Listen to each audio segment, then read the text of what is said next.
என்ன பண்றீங்க? ஒரு செம்பு தண்ணி எடுத்துக்கங்க.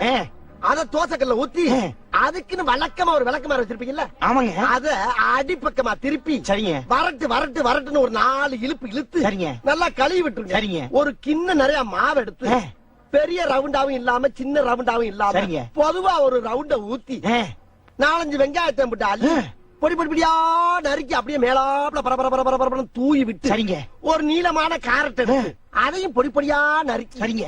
அப்படியே மேலாப்ல பரபர தூவி விட்டு சரிங்க.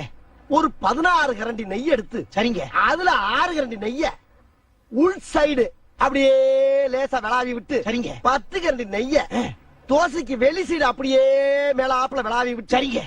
இட்லி பொடி இருக்கு பாத்தீங்களா, அத அப்படியே அள்ளி மலை சாரல் மாதிரி அதை மேலாப்ல பரபர அப்படியே பேய விட்டு சரிங்க. பொத்துனாப்ல அப்படி ஒரு பரட்டு இப்படி ஒரு பரட்டு அப்படி பரட்டி விட்டு அப்படியே ரெட்டி கலர்ல முருக விட்டு அழகா மடிச்சு கம ஒரு ஊத்தப்பத்தை எடுத்துட்டு வாங்க. சரிங்க. அண்ணனுக்கு ஒரு ஊத்த